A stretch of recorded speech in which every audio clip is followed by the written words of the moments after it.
Hello everyone. आज हम देखने वाले हैं सीएनएस का एक important topic, anti epileptic drugs.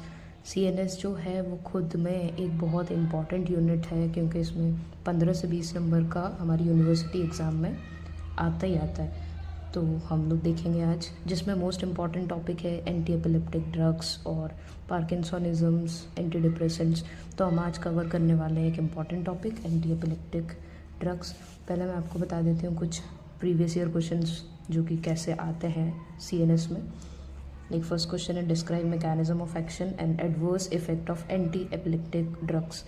And साथ में इसके एग्जांपल्स बताना है हमको। 10 मार्क्स का क्वेश्चन है ये। फिर classify and describe mechanism of action of anti epileptic drugs, ये भी एक 10 मार्क्स का क्वेश्चन है। तो आज हम क्या करने वाले हैं, क्लासिफिकेशन, एग्जाम्पल्स, कुछ इंपॉर्टेंट जो ड्रग्स हैं उनके कुछ साइड इफ़ेक्ट्स, उनके थेरापेटिक यूजेस, और वो भी हम लोग देखेंगे, और कुछ अच्छी ट्रिक्स देखेंगे। तो आज हम सारे ड्रग्स यही याद करके जाएंगे, ठीक है। तो स्टार्ट करते हैं। एंटी एपिलेप्टिक ड्रग्स, सबसे पहले तो एपिलेप्सी और seizure is not the same thing. अगर आप ऐसा सोचते हैं तो बिल्कुल गलत है, क्योंकि ये दोनों सेम चीज़ नहीं होती है। सीज़र और एपिलेप्सी में थोड़ा सा डिफरेंस होता है। सीज़र क्या होता है, पैरोक्सिस्मल एबनॉर्मल न्यूरोनल डिस्चार्ज और फायरिंग इन ब्रेन और CNS resulting in abnormal motor, sensory और psychomotor experiences known as seizure, ठीक है। अब ब्रेन में एबनॉर्मल फायरिंग हो रही है, ब्रेन या सीएनएस कहीं पर भी हो सकती है, जिसकी वजह से क्या हो रहा है, एबनॉर्मल मोटर, सेंसरी और psychomotor. It's just not motor और sensory, it can be motor, can be sensory, can be psychomotor experiences, उसको हम लोग बोलते हैं सीजर्स, ठीक है। अब एपिलेप्सी क्या होता है, recurrent episodes of such seizures is known as epilepsy. Conversion एक और टर्म होती है जो कि इससे रिलेटेड है, तो मैं बता देती हूँ। एपिलेप्सी प्लस मोटर इन्वॉल्वमेंट अगर उसमें होता है, like jerking movements of muscles, तो हम उसको बोलते हैं कन्वर्जन्स, ठीक है। ये तो हो गए इंट्रो। नेक्स्ट हम बढ़ते हैं टाइप्स ऑफ सीजर्स। टाइप्स क्या क्या होते हैं, अब सीज़र दो टाइप्स के होते हैं, एक जनरलाइज सीज़र, एक पार्शियल सीज़र। जनरलाइज सीज़र में क्या होता है, डिफ्यूज ओरिजिन होता है, दोनों हेमिस्फेयर जो हमारे ब्रेन के हैं वो इन्वॉल्व होते हैं। बट पार्शियल सीज़र जो होता है उसमें यूनिलेटरल ओरिजिन होता है, लोकलाइज्ड होता है, either of the hemisphere can be involve, okay. Generalised में और हमारे सब टाइप्स होते हैं, generalise tonic clonic seizure, absent seizure, atonic seizure, myoclonic seizure, infantile seizure. Unilateral में हमारे पास में simple partial seizure, complex partial seizure, simple partial और complex partial seizure, secondarily generalised, ठीक है। ये टाइप्स हमको बस नाम याद रखना है, ज़्यादा डिटेल में नहीं जाना है। अब जो क्लासिफिकेशन है वो केडीटी में हमारे पास जो एंटी एपिलेप्टिक ड्रग्स की क्लासिफिकेशन दी है वो पहले केमिकल बेसिस पे दी हुई है, और दूसरी जो है वो मैकेनिज्म ऑफ एक्शन के बेसिस पे दी हुई है। मैं आपको दिखा देती हूँ। ये जो क्लासिफिकेशन है वो केमिकल नेचर के बेसिस पे दिया हुआ है, barbiturate, hydantoin, succinimide, benzodiazepine, newer drugs, और ये वो जो भी है। तो ये जो क्लासिफिकेशन है हमको याद नहीं करना है, ठीक है। हमको जो याद करना है वो है मैकेनिज्म ऑफ एक्शन के बेसिस पे जो दी हुई है, वो इसमें नेक्स्ट दी है। ये वाली जो क्लासिफिकेशन है जो कि मैकेनिज्म ऑफ एक्शन के बेसिस पे दी हुई है, हम ये वाली क्लासिफिकेशन अभी याद करने वाले हैं, उसके एग्जांपल्स, ठीक है। ये जो क्लासिफिकेशन है इसमें 4 चीज़ें हैं हमारे पास में, ठीक है। सबसे पहला जो है वो prolongation of sodium channel inactivation. सबसे पहले हम समझ लेंगे कि सोडियम चैनल जो होता है वो फंक्शन कैसे करता है। हमारे जो न्यूरॉन्स में सोडियम चैनल होता है उसके अंदर में 3 फेजेस होते हैं। सबसे पहले या तो वो रेस्टिंग स्टेट में है, या तो वो एक्टिवेटेड है, या तो वो इनएक्टिवेटेड है, और again it will come to resting state. अब रेस्टिंग में है तब तो पता है हमको फंक्शन नहीं कर रहा है। एक्टिवेटेड है अगर तो ओपन है तो उसमें सोडियम की एंट्री होगी और आगे जो है डीपोलराइजेशन कैरी फॉरवर्ड होगा। बट अगर इनएक्टिवेटेड है तो still it is open, but अभी सोडियम की एंट्री जो है वो ब्लॉक हो चुकी है। इनएक्टिवेटेड स्टेट में सोडियम की एंट्री नहीं हो रही है, इट्स जस्ट ओपन, क्यों, इट्स अबाउट टू क्लोज। यहाँ पे जो है रिफ्रैक्टरी पीरियड होता है जहाँ पे वो स्टिमुलस के लिए रिस्पॉन्ड नहीं कर रहा होता है।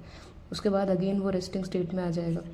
तो अब सीज़र में हो क्या रहा है, जो हमारे सोडियम चैनल है वो एक्टिवेटेड स्टेट में ज़्यादा रह रहे हैं। एक्टिवेटेड वाली जो स्टेट है वो ज़्यादा हो गई, जिसकी वजह से क्या हो रहा है, हमको सीजर्स हो रहा है। तो अब जो हमारे एंटी एपिलेप्टिक ड्रग्स हैं वो क्या करेंगे, हमको पता है इनएक्टिवेटेड जो स्टेट है वहाँ पर रिफ्रैक्टरी हो जाएगा। अगर हम इसको बढ़ा देंगे तो जो सोडियम चैनल है वो डीपोलराइजेशन आगे नहीं बढ़ाएंगे, तो उसकी वजह से सीजर्स जो है वो कंट्रोल हो जाएंगे। तो प्रोलॉन्गेशन ऑफ इनएक्टिव स्टेट कर देंगे, जिसकी वजह से रिफ्रैक्टरी स्टेज आ जाएगी। लिमिटेशन इन न्यूरोनल एक्टिविटीज़ हो जाएगा, जिसकी वजह से सीजर जो है वो कंट्रोल हो जाएंगे। This is the mechanism of action of prolongation of sodium channel inactivation. अब इसके एग्जांपल्स क्या हैं? इसके एग्जांपल के लिए साइड में एक निमोनिक लिखा है, very lame PC like tough zones. थोड़ा सा आप 1-2 बार पढ़ेंगे तो याद हो जाएगा। Very lame PC like tough zones. Very से वेलप्रोएट, लेम से लेमोट्रिजीन, पी से फेनेटोइन, सी से कार्बामाजिपिन, लाइक से लैकोसामाइड, टी से टफ से टोपिरामेट, जोन से जोनिसामाइड। ये हो गए हमारे examples, very lame PC like tough zones. Next जो है हमारा वो है facilitation of GABA mediated chloride channel opening. अब ये क्या है हमारे पास में? सबसे पहले देखिए, हमारा जो ब्रेन होता है उसमें 2 तरीके के न्यूरोट्रांसमीटर होते हैं। एक तो जो होता है वो एक्साइटेटरी, एक जो होता है वो इनिबिटरी होता है। एक्साइटेटरी में मेनली हमारे पास ग्लूटामेट और एस्पार्टेट होता है, जबकि इनिबिटरी में गाबा होता है। तो जो ब्रेन है उसके अंदर में दोनों जो न्यूरोट्रांसमीटर है उसका लेवल मेंटेन रहता है, ताकि कुछ लेवल तक एक्साइटेशन बने रहे, कुछ लेवल तक इनिबिशन, किसी का भी ओवरडोज नहीं होना चाहिए।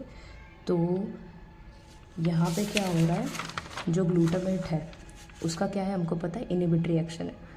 तो अगर ग्लूटामेट जो है वो कम हो जाएगा तो इनिबिटरी एक्शन कम हो जाएगा। इनिबिटरी एक्शन कम हो जाएगा तो कंपैरेटिवली जो हमारा एक्साइटेटरी एक्शन है, सॉरी गाबा जो है, मैंने शायद कुछ और बोल दिया, गाबा अगर हमारे में कम हो जाएगा तो इनिबिटरी एक्शन कम हो जाएगा, तो एक्साइटेटरी एक्शन बढ़ जाएगा। अगर वो हो गया तो क्या होगा, सीजर्स हो जाएंगे। तो हम क्या करेंगे, facilitation of GABA mediated chloride channel opening, मतलब बेसिकली हम गाबा का जो फंक्शन है उसको इंक्रीज़ कर रहे हैं। कैसे? अब पहले हम देखेंगे गाबा बनता कैसे, फिर फंक्शन कैसे करता है। तो हमारे जो न्यूरॉन्स होती हैं उसमें ग्लूटामेट जो होता है वो कन्वर्ट होता है गाबा में with the help of glutamic acid decarboxylase.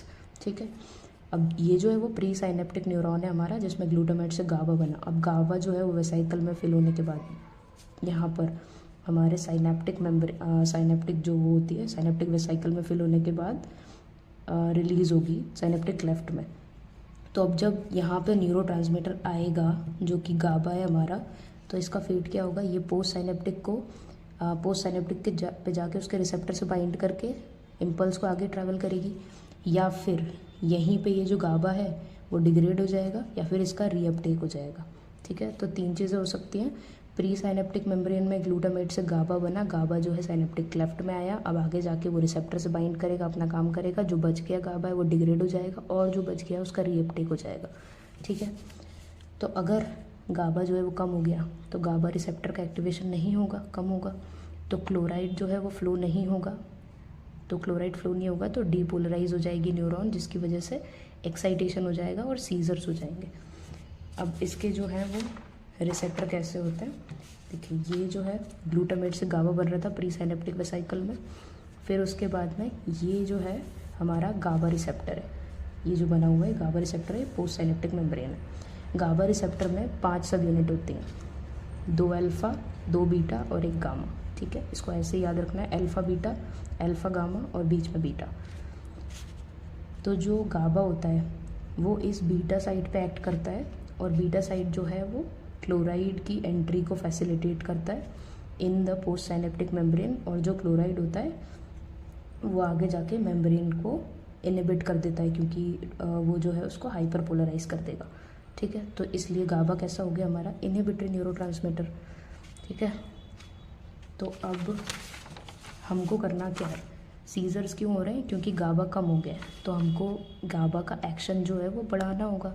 तो गाबा का एक्शन 2 तरीके से बढ़ा सकते हैं हम, या तो हम गाबा जो है उसका खुद का एक्शन बढ़ा दें, या फिर गाबा जिन क्लोराइड चैनल पे काम कर रहा है उन क्लोराइड चैनल का एक्शन बढ़ा दें। ठीक है, मैं समझाती हूँ मैं क्या बोल रही हूँ। अब एक बार पहले इसके एग्जांपल्स देख लो। इसमें हम इन पांचों का अलग अलग मैकेनिज़्म है, तो हम सब अलग अलग से देखने वाले हैं कि इनका मैकेनिज़्म क्या है। जैसे बारबिचुरेटिव, बेंजोडाइजेपिन, विगाबैट्रिन, वेलप्रोएट, टियागाबिन। ठीक है, अभी हम सबसे पहले बारबिचुरेट और बेंजोडाइजेपिन का मैकेनिज़्म ऑफ एक्शन देखते हैं कि ये कैसे करता है, काम करता है। देखिए, ये जो बारबिचुरेट है, इसमें मैंने आपको दो चीज़ें बताई कि या तो गाबा का एक्शन बढ़ा देगा, और अल्टीमेटली गाबा क्या कर रहा है, गाबा जाके क्लोराइड चैनल को वो कर रहा है, स्टिमुलेट कर रहा है। तो या तो क्लोराइड की एंट्री बढ़ा देंगे या गाबा जो है उसको खुद उसका एक्शन बढ़ा देंगे।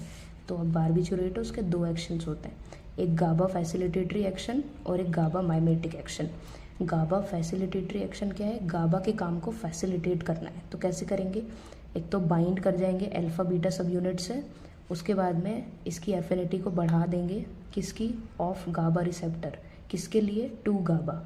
गाबा के लिए गाबा रिसेप्टर की एफिनिटी को बढ़ा रहा है कौन, बारबिचुरेट। कहाँ बाइंड होगा, अल्फ़ा बीटा सब यूनिट पे।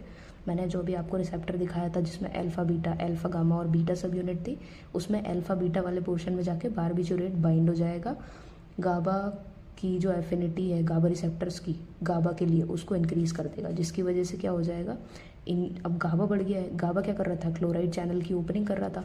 गाबा जितना ज़्यादा होगा उतने ज़्यादा टाइम तक क्लोराइड चैनल ओपन रहेगा, तो ये क्या कर देगा, increase life time of chloride channel opening.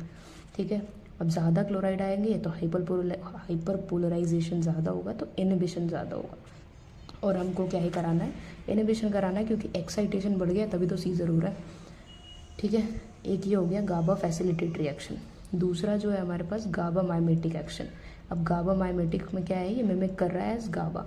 मतलब ये जो था फैसिलिटेटरी एक्शन, ये जाके मेनली लाइफ टाइम बढ़ा रहा था क्लोराइड चैनल ओपनिंग का, बट ये जो है ये जाके गाबा पैक करेगा और मिमिक करेगा एज गाबा।